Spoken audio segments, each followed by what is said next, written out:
بسم الله الرحمن الرحيم كسودو هذا شبكة ارتكاب شبكة ارتكاب وشبكة هذه جيرو هي لانيني ardayda afka Soomaaliya ku hadasha aqoonta casriga la jaan qaadso casharkeenan waxaan ku baran doonaa waa cashar cusub waa course taxana ah oo aynu ku baran doono course aan hore afka Soomaaliga loogu dhigin kaas oo ka waramaya dayactirka iyo hagaajinta kombiyuutarada waxaan theory iyo practical ba ku qaadan doonaa isla mareegta ardaykaab dhexdeeda oo aad nagala socon doontaan duruus taxana oo aan idinku soo gudbin doono dayactirka iyo hagaajinta kombiyuutarada course-keenani wuxuu ka koobnaan doonaa insha Allah oo aynu arki doonaa waxyaabo fara badan oo idin aad iyo aad ula dhibtanaydeen isla markaana idinkaga bixi jirtay inaad suuqa u tagtaan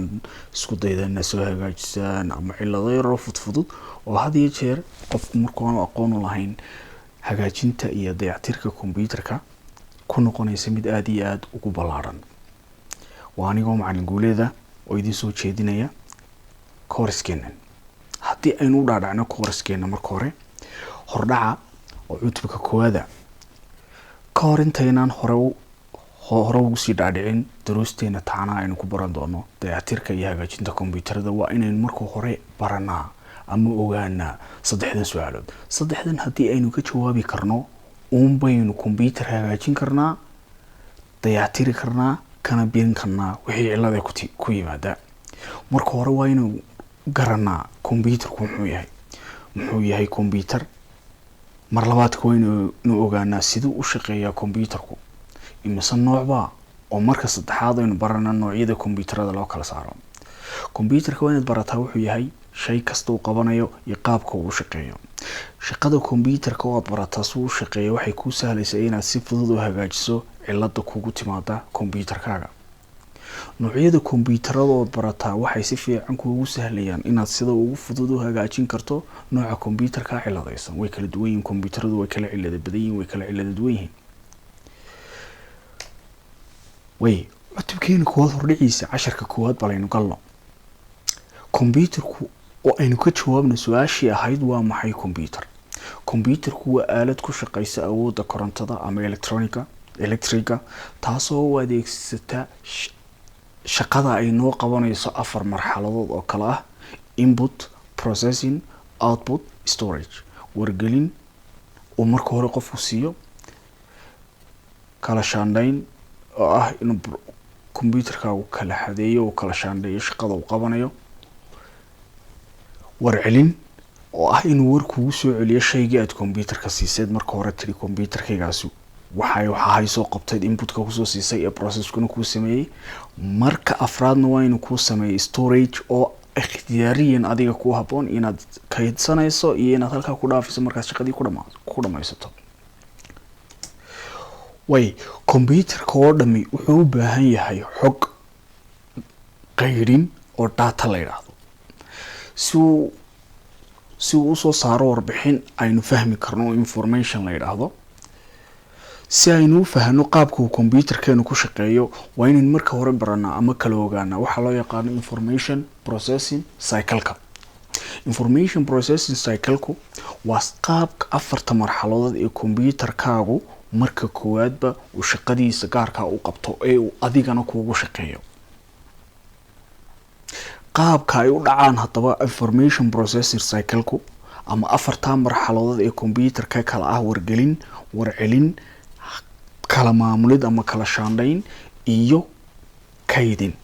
wargelin kala shaandhayn iyo kaydin qofka bini'aadamka ee kombiyuutarka isticmaalay wuxuu kombiyuutarka siiyaa wargelinta wuxuu siiyaa laba qaab kala ah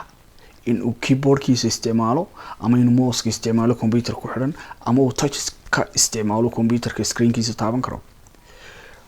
xaraf buu qofku cadaadiyaa xarafkaasi wuxuu raacaa aaladaha loo yaqaano input deviceska ama aaladaha wargelinta isla markaana waxay u gudbiyaan oo ay geeyaan meesha loo yaqaano processingka oo ay kala shaandhaynta siiyaan aaladaha qaada daatada ama xogta kombiyuutarkaaga markaad xaraf ka mid ah cadaadiso waxaa loo yaqaanaa databasesku waa qaybaha kombiyuutarka u geeya processingka xogta waa qaybaha kala qaada qofka iyo u dhaxeeya processingka computerka processorkiisa ama CPU-ga waxa qaada warbixinta data buska waxa loo yaqaano waxay geeyaan processingka computerku markuu processingka maro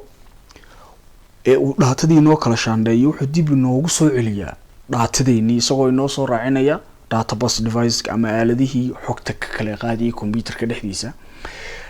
aaladahaasi waxa loo yaqaan waxay keenaan output device ama aaladaha warcelinta waxay computerka inooga soo saaraan oo ay inooga soo bandhigaan labada dariiqo waxay naga siiyaan computerkeena screenka ama projectorka sidoo kale waxay halkan naga siiyaan oo ay dib inoogu soo celiyaan iyadoo hard copy data computerkeenu soo saaraa laba nooc waa loo kala saaraa nooc waxa la yiraahdaa hard copy noocna waxa la yiraahdaa soft copy nooca hard copy-ga loo yaqaan computerkaaga waa waxa ka soo baxay warqad ahaan kaga soo daabacma nooca soft copy-ga loo yaqaan waa shayga computerkaaga wali kugu sii jira ee aad dhex isticmaali karto wali analog ah digital camera waxa userka computerka ama qofka computerku isticmaalay oo marka afraad ee uu adeegsadaa go'aan ahna qaataa inuu datadii u soo baxday oo information isku bedeshay uu ku kaydsado computerka kiisa ama flash isticmaalo ku kaydsado ama hard disk dheeraad oo isticmaal external hard disk ama CD oo isticmaalo la socod duruuso taxanaa ku xidhnow shabakada Artaykaab waxaad hadii jeer ka dheehan kartaa kana baran kartaa marka aad soo booqato mareegta Artaykaab duruuso kala gedisan oo ku baxa luqadaada hooyo عشركين وعشركي كواد وهردع إن شاء الله ونسكين من ضمن عشرة كلا سدايو نبتقلي